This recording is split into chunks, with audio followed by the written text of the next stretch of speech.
Nah, fam, some guy on the showroom floor brought that bitch in with a forklift and went drop. Oh, of course he did. I'm just saying the way that he was building it in the film, I was like, dude, this guy must be a fucking carpentry prodigy. I Like, couldn't, no matter how much I attempted, I could not make a bridge look like that. no, we made a box for my PS3 as kids, and we forgot to put circulation in it. It overheated in the It box. overheated. We forgot to put a fan in the box to cool it. 1, 2, 3, 4.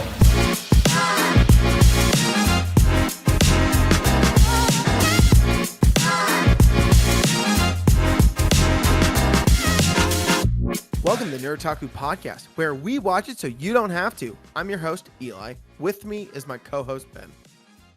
Hello, listeners. Happy to be back. I want to personally apologize for last week. Had a few family things come up that kind of got in the way of recording, so we weren't able to do them. But I'm very happy to be back, and can't wait to start reviewing again. I'm always happy to be back. So this week we're reviewing the 2007 Disney fantasy movie, Bridge to Terabithia. Spoiler warnings ahead. Ben, my dude, are there spoilers? Oh, of course. Director, Gabor Chupo. Main cast, Josh Hutcherson, Anna Sophia Robb, Robert Patrick. Ben, this film, this is the first time I've ever watched it, and I know this was a nostalgic field for most people's childhoods. This film came out when we were about 12 or 13. I really never saw it because of my childhood and because I had passing of a parent as a child. But watching it for the first time, I wasn't really that impressed about it. Nothing really exciting. What are your thoughts on the film initially? Oh, this film brought back tons of nostalgia. I loved it as a kid, and rewatching it, I just felt that come back. I thought it was great. I really quite enjoyed it. IMDb gave Bridge to Terabithia a 7.2. And the synopsis to this film is a preteen's life turns upside down when he befriends the new girl in school and they imagine a whole new fantasy world to escape reality. Right there, that sounded like an acid trip. Like, They're kids, bro. I They're know. middle school students. They're late elementary, early middle school. Preteen is 11 to 13 or something like that. I understand. But when I heard that just now, I was like, oh, that's not an acid trip. It's a children's story. Don't go there. So this film, I gave it a 6. I gave it an 8. I'd like to see what those differences are. As would I. So let's get into it. Let's start with plot. Plot got a 1. Plot for me got a 0.75. Let me hear why. So I understand what the plot is. It's about a boy who lives in a farmhouse, basically. He lives with a father who's a farmer, who their family's really struggling. He's the only dude in the family besides his dad. And he's a little awkward, a little shy. And then he meets this girl, and it becomes this adventure of fantasy and excitement because these two become just fast friends and they make this world outside in their backyard. Who doesn't enjoy, as a 12 to 14-year-old, a world where they could do that? That's like peak childhood back in the day. For us, that was peak childhood. But it became more, I don't know. I thought overall the plot was good. It just, for me, I wasn't connecting. I just didn't feel the connection. The one thing that made me think about it was why, like, this would never happen in today's society. Why was the teacher taking this boy to the art museum by herself? We don't do that. In my mind, I was just like, what? I understand the plot point. Why? Because if that didn't happen, he could have saved her and stopped her and all that. But that, I didn't think it was all that great to me. And, I just thought it wasn't that great. It was a way to push another plot point. But that put aside, this main plot is very powerful. It's strong. So it's a boy who's completely disconnected from anybody around because he feels like the outcast at school and at home. His dad pays so much attention to his sisters and so much of his time, especially with his little sister, and comes down on him hard. Like he has to grow up and be a man when he's barely out of elementary school. And the way that he ends up being able to escape this reality and escape his father is connecting with Leslie and building this whole new world, opening his eyes, opening his mind and imagination, and being a kid. He can't do that with his dad because his father comes down on him so hard. One of the biggest reasons why he needs this is his dad tells him, "Get your head out of the clouds, boy. Make yourself useful and draw me some money." What what father tells that to their freaking middle school child? The Dark Master that is created, it's his father. His father is the Dark Master in this world. It's who he and Leslie are fighting. After Leslie's death, and he goes to Terabithia to hide, and his dad goes to find him. As he's approaching Jess, his father is the dark figure until he gets up to Jess and finally holds him and tries to comfort him like a father should. This world has to be created to help Jess actually grow. One of the strongest moments in this entire film is when Jess is in the living room with Leslie and her parents, and he's watching them paint their living room, and the music is playing. They're just dancing. They're having fun. They're not doing up and down strokes. They're crazy strokes all over the wall. Nothing's organized. It's nothing like at his house. He's watching a family that connects, a family that loves each other. And Leslie's father is there and loving and invites Jess into this experience that he's never felt before. Such a strong, powerful moment in this film. Because he comes back from experiencing this fun with Leslie's parents, walks into the driveway, sees his dad's truck, and he has to stop, pause, take a breath before he goes in. Then he walks in. There's a lot. And every evil soldier in Terabithia are the bullies that he deals with on a daily basis at school. He just feels so alone until this girl from nowhere comes in and becomes his friend. It is a very strong plot. I don't know how you can't connect with this plot. If you dig deep and actually understand this plot, this poor kid just wants to be a kid, but his father is all over him about it and pays no attention to him other than telling him that he needs to become a man and keep his head out of the clouds. It's it's a powerful story, man. You know, when you brought up the quote about "get your head out of the clouds, you pay me some money, why don't you?" Yeah, no, that hits deep. So I will give it to you. I brought the plot up to a 1. I could see where you're coming from with the plot and how this kid's very troubled, and it could be from a lack of the fact that he has 4 other siblings. She's an only child, and it becomes more of those parents have the time to focus, and his parents just don't have the energy to deal with that. Well, yeah, they're struggling for money. They can't even afford to get him some new sneakers. He has to wear the hand-me-downs from his sister. Which is the worst. And can I just say, Jess must have been a hell of a fucking carpentry prodigy. Oh my! Because he builds that fucking bridge, and you're like, he put that together? This kid? What? Nah, fam. Some guy on the showroom floor brought that bitch in with a forklift and went drop. Oh, of course he did. I'm just saying, the way that he was building it in the film, I was like, dude, this guy must be a fucking carpentry prodigy. I couldn't, no matter how much I attempted, I could not make a bridge look like that. No, we made a box for my PS3 as kids, and we forgot to put circulation in it. It overheated in the It box. overheated. We forgot to put a fan in the box to cool it. So, give you a little context, people, just for a half sec. We made a box for my PS3 so we could put drinks on top, so we didn't have to worry where to put stuff. It was bad. It was a cool box. I still The have box had a plexiglass lid.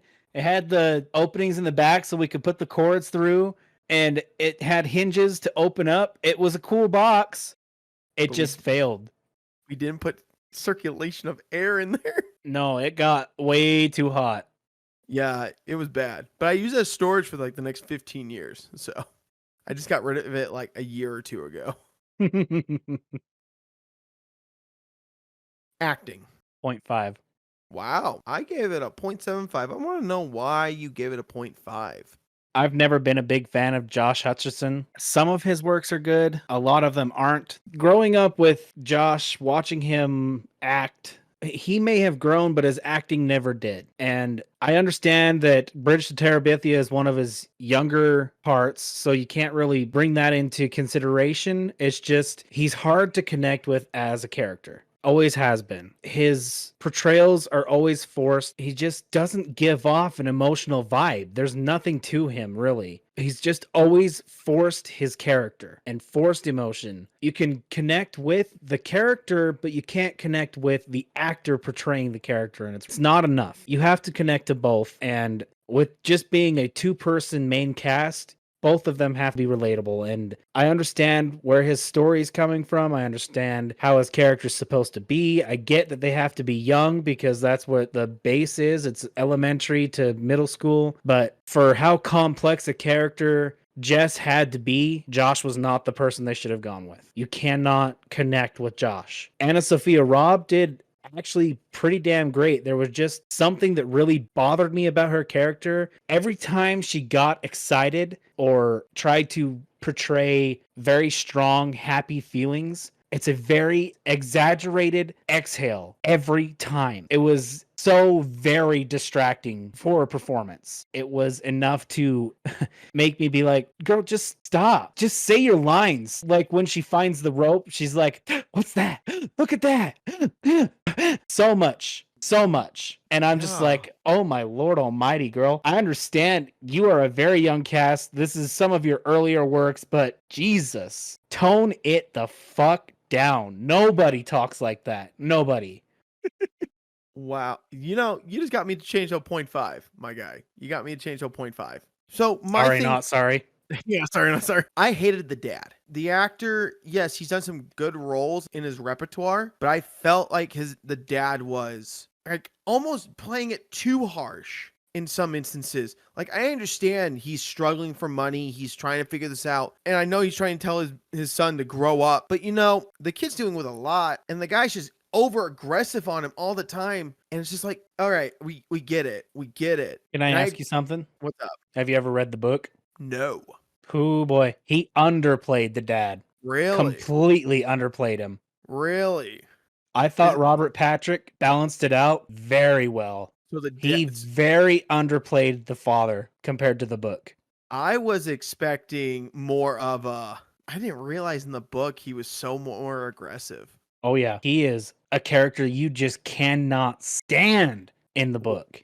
Wow, That is kinda- why he made such a great antagonist, because he balanced out his usual character with the book character and brought in a good balance. I retract my statement then. If that's the case, wow, that's actually really good. Then I agree with you. The two young main people kind of sucked a lot.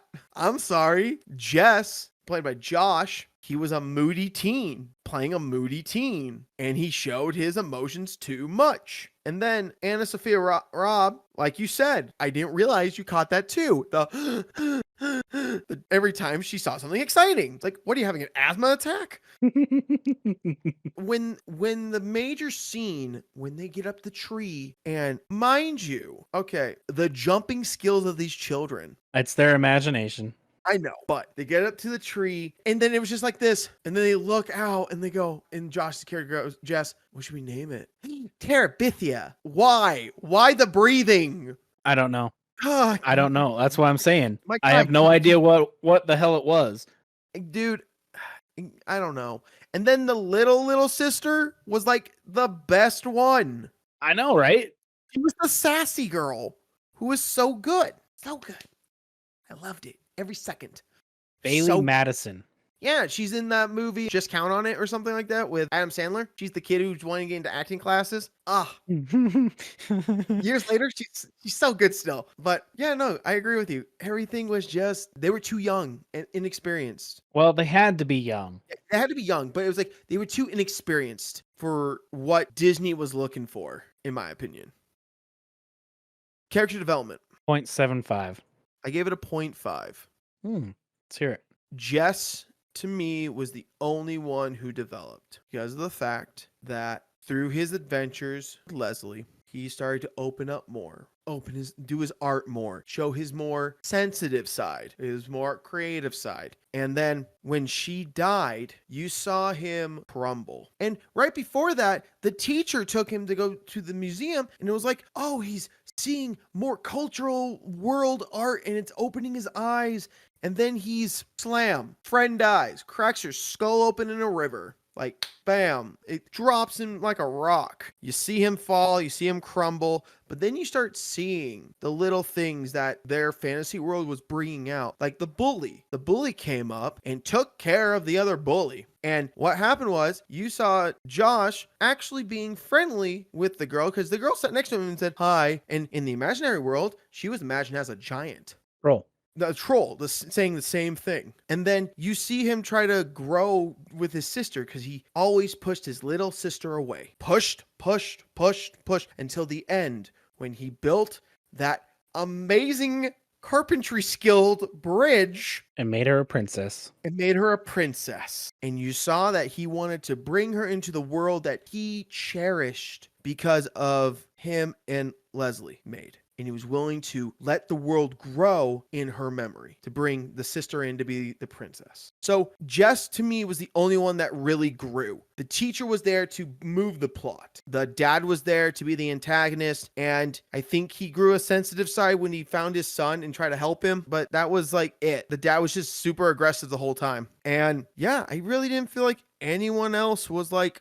developing. I hear you. Jess definitely had the strongest development. There's no doubt about that. Leslie's character was the same throughout. She was a constant for Jess to develop, but I have to disagree with no one else developed. Jack, who is Jess's father, yes, it took a long time, but that's usually how it goes for an antagonist. Towards the end, when Jess goes to hide in the woods and he finds him, he holds him like a father should. That is the moment when Jack realized, holy shit, he is a kid. Jess is a child. He needs comfort because it was his sister who runs back, gets Jack after Jess pushes her down, and Jack realizes that Jess is having a breakdown. Jess doesn't know how to handle this. His friend is dead. So he goes to find him, finally finds him curled in fetal position in the forest, holds him, and acts like a father. After Leslie's death, Jess starts blaming himself. He says, "It's my fault. I should have been there with her. It's my fault." And Jack holds him, telling him, "It's not your fault. The rope broke. It's not your fault." And then Jess starts crying and asks, is he gonna damn her to hell? Because they went to church once and Leslie was explaining that she doesn't believe that God just damns people to hell if they don't believe in the Bible. And Jack explains, I don't know everything about the Bible, but he ain't gonna send that little girl to hell. He is finally comforting his son, finally being there for his son, realizing that he is just a child. And the connection between Jess and his father grows from that point. And then another one who developed was Janice, the bully. She was abused at home, and that's why she took it out on others. Leslie talks to her for a good while and gets her story. After Leslie's death, the other two are still picking on Jess, and she clocks the shit out of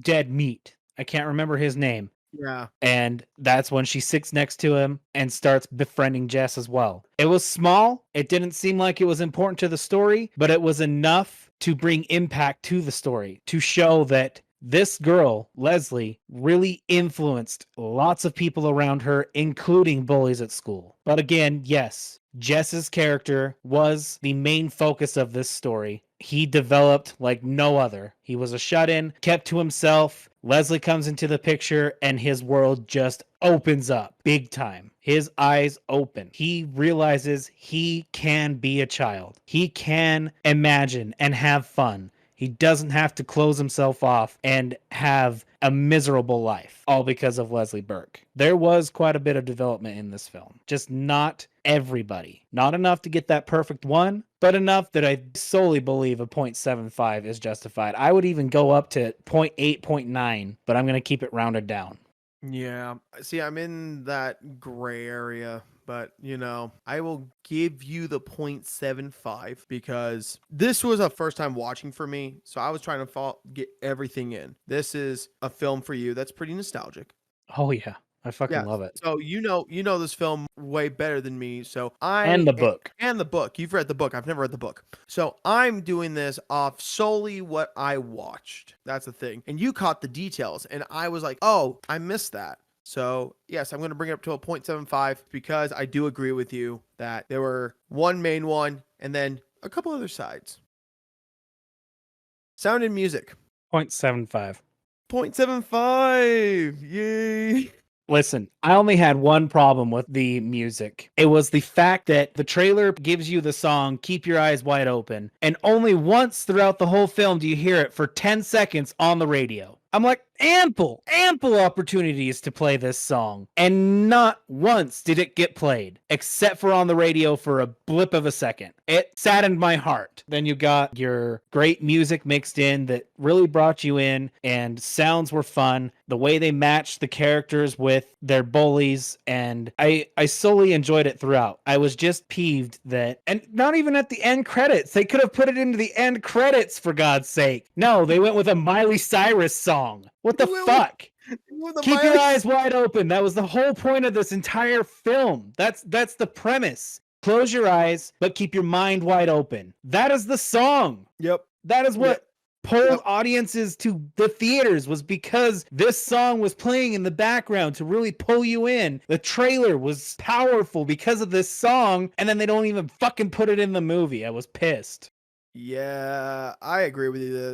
That was disappointing. So with this film, nothing caught my eye. Nothing was exciting. The music was catchy. I liked it. I liked the sounds that you heard throughout the film. Really, there was nothing really memorable in the music department. I couldn't really point anything out. I just liked how Disney did a nice instrumental pieces throughout the whole production. Cinematography and animation. 0.75. 0.5, and I feel like I'm being generous. I'm sorry to say, this film has been dated so badly. The CGI reminds me of the Spiderwick Chronicles animation. It was not good. I understand Disney had a small budget for this film. They weren't expecting this film to be massively successful, massively popular, but this film had a name. It was Disney. So I was expecting something that could hopefully stand a little better in the CGI world than it was outdated a decade ago. And the running animation for them to be like the world's fastest was almost comical.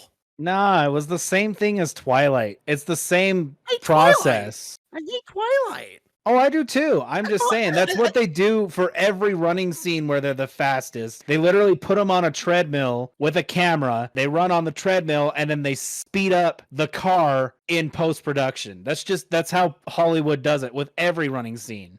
And it's all the same. And it's shit. And I will say, oh, I know it is. And that's why I'm going. I can't sit by and say, oh yeah, I'm going to give it a little lax. No, this is fucking Disney. I'm sorry. Disney is a top tier echelon company who needs to get their shit together. And I think overall the filming's okay shots, but their CGI and animation work just bothered me so much.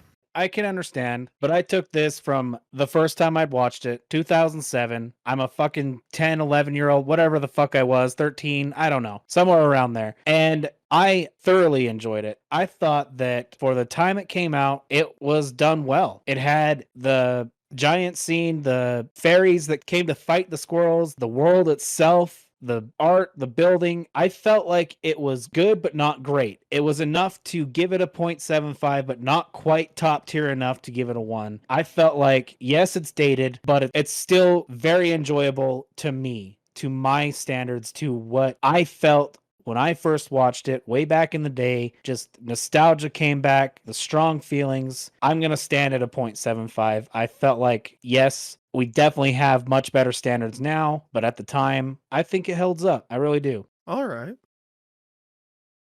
Directing. 0.75. I gave it a 0.75. Why could it not get a 1 for you? Mainly the acting. He could have pushed Josh and Anna Sophia into really getting us to be able to connect with their characters. He really should have limited Anna Sophia and her surprised exhales and then made it so that Josh was an actually connectable character as he is in the book. Jess is someone that it is so easy to connect with him because everybody feels like an outcast until they get that group of friends that they connect with. Yep. And that's what Jess's character was. It is so easy to connect with him. Unless you're being played by Josh, who has no emotion whatsoever in any of his fucking characters. Then Anna Sophia, oh God, I love her. She's a great actress. She's fun. She's really easy to like. But the fucking exhales, man. Her excitement just wasn't believable. Nothing about her bringing in this excitement into this character was believable. Nobody acts that way. And Gabor definitely should have corrected that post-production. Really, it's all about trying to get connected with these two characters, and that's why directing had to come down in my eyes. See, I agree with you there. The acting was rough. And the director, with the amount of experience he has with voice actors and their inflections and their voices, like, I'm sorry, he is known for the Rugrats. This man did a lot of stuff for children's shows like Nickelodeon. So he has a lot of repertoire under his belt for having great chemistry with doing children's content. So I would want to see better guidance. And honestly, it could have been because of the fact that he's worked with so much voice acting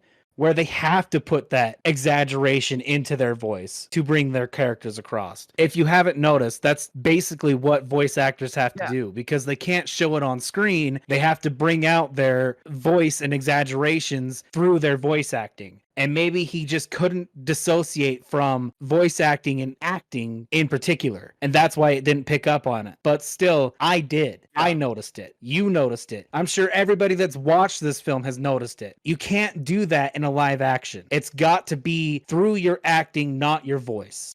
Yes, I totally agree with that. Attraction. 0.75. I give it a 0.5. For me, the 0.5 is because I don't have a nostalgic to it. See, that is what gave me the 0.75. I have all this nostalgia to it. It has a lot of dings throughout acting, development, music, cinematography, and directing, but it's that fucking nostalgia. The biggest thing was the plot. It has a very powerful story. Very powerful. It's just hard to connect with that story because of Josh. But it was so strong for me. It brought so many memories back watching this, reading the book. I'm going to be honest, I've watched this film 50 plus times. I love it. It gives me the feels, but mostly because I know the story. I know the book. It's really the only thing that brought that attraction down was Josh. My 0.5, like I said, was for I never connected with this film as a child. My sister was never interested in it. My family was never interested in it. So when I watched it the first time ever at 29 years old, there was nothing there to keep me grasped. This film is a kid's film through and throughout. And when you see it as a kid's film, you notice a lot of the mistakes they made. You see a lot of the themes that are trying to be told so that children can understand the story in their age range. And the story overall is very powerful, but to me, I never was very attracted to it as a child. So from the get-go, I didn't see the interest in it. Everyone talked about it, but I never saw the interest. Which is understandable. I love the book, and I feel like the movie did pretty well at portraying the book. There were just a few things that couldn't quite give it the one. Dialogue. 0.75. I'm in between. I'm like a 0.65. Why'd you give it a 0.75? There are a lot of bangers. One of them is make yourself useful, draw me some money. That oof. I want to reach through the screen and wring this motherfucker's neck the way he treated Jess. Leslie saying, you are who you are, not your parents. They're up in the tree talking about just life, and Jess just happens to say, are your parents carpenters? And she asks, why? Well, because you were able to build this and you're really good with tools. And she responds with, well, are your parents artists? Jess says, no. And she says, well, you're really good at art, so shouldn't they be artists? And then she responds with, you are who you are, not your parents. That in and of itself is like, everybody can feel this. No, I am my own person. We are our own people. Our parents have no effect on our lives. That's a line that has always stuck out to me. Okay, yep. Leslie also says to Jess, close your eyes, but keep your mind wide open. That is the base plot of this movie, which is what pissed me off that they didn't put that song in there. Keep your mind wide open. Use your imagination. You are a kid. That is what you are supposed to do. You do not have to grow up too fast. Just be a kid. That's what the story is telling its audience. You can be a kid. Just do it, especially when you're his age. There's another after Jess gets back from helping Leslie and her parents paint their living room. He gets back in the house and he's talking to his dad, and his dad tells him, you got to get up early because I got to get to work and you're going to have to do some more chores. So Jess says, the best prize that life can offer is working hard at work worth doing, which is 100% true. How many of us are in a job? How many of us are stuck in a job that we absolutely hate? But we do it because we need money, right? But it doesn't give us any purpose. We just don't feel like we're accomplishing a damn thing in that job.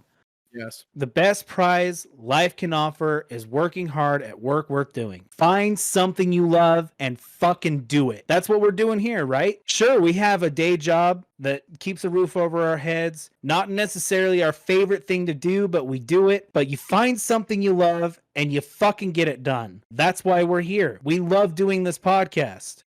Even if we don't make money off of it, who gives a shit? We still love it. It's a good hobby. We're having fun. Yeah. Right? Yeah, it's always fun. Find something that you love and fucking go for it. Just do it. Lastly, they're talking about God in the back of the truck, and they're talking about how God will damn people to hell if they don't believe in the Bible. They don't believe in him. And Leslie's response is, I don't think God goes around damning people to hell. He's too busy running all this. And she points to everything around her. It zooms out from the truck, points to everything around her, and I'm just like, she's got a point. I'm not going to talk religion on here, but I do like that line. It resonated with me personally.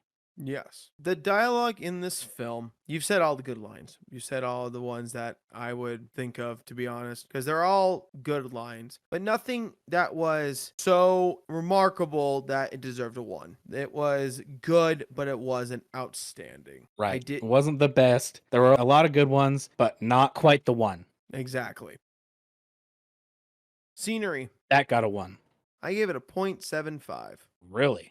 Yeah, I felt like we saw same stuff, school, house, the woods, and we saw a cool museum. And pretty much we bounced back and forth from that. And we saw their imagination blossom, but it wasn't outstanding. Like, I didn't find anything that was like, oh my goodness, this is cool. I like the fact that they went to a couple places. Like, they went to the museum, they showed off the school. I like the woods, but yeah, it wasn't one quality to me. I have to disagree just because the kingdom that they both built in their heads was spectacular. It's all from imagination. These two kids just playing around, having this imagination, escaping reality, escaping their what is truth to come to Terabithia. Over this rope bridge, their magic portal into Terabithia. It's just gorgeous. I love the scenery that they show when they get to the top of the tree and she sees Terabithia, but he doesn't. And then she says that line, he opens his eyes and Terabithia, boom, blossoms. The beautiful river, the mountain range, the kingdom itself, the citizens within the kingdom. It's just absolutely gorgeous. I loved going into both their minds and going on this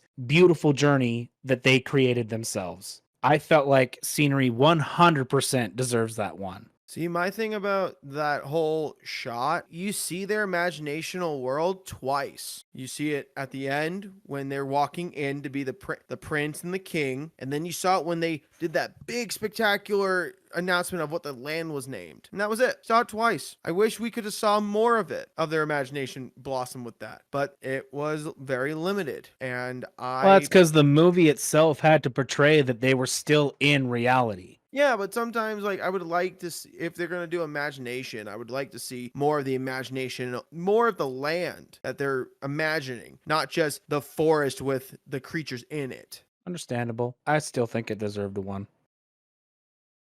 Recommend. Oh, absolutely a 1.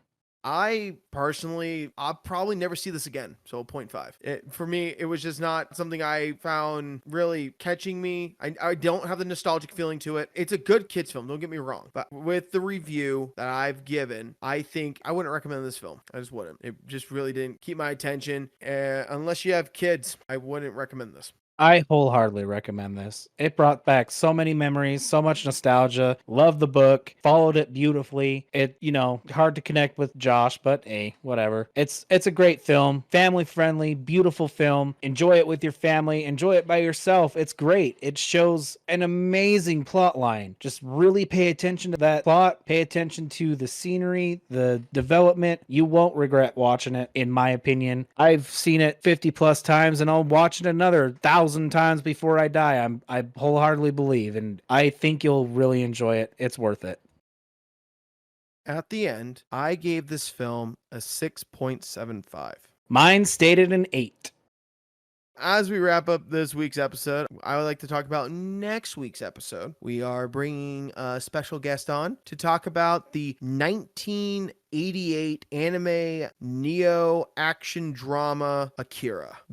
Dude, this trailer, so many questions, so many none answered, very open. My dude, that encapsulated me. I want to see it. I truly want to see this now because of this trailer. I want to say I'm going to be giving this a 7. The trailer did not answer any questions I had, but it made me intrigued enough to really want to go see this. Bro, I am so fucking confused. You got a fucking something coming out of this guy's stomach. His arm is turning into this gelatinous pink thing. 2 guys screaming at each other. Motorcycle, a fucking gun in the air. I don't know what the fuck is going on, but I am very intrigued. That music, that heartbeat type. Boom, boom, boom, boom, boom, boom. Akira.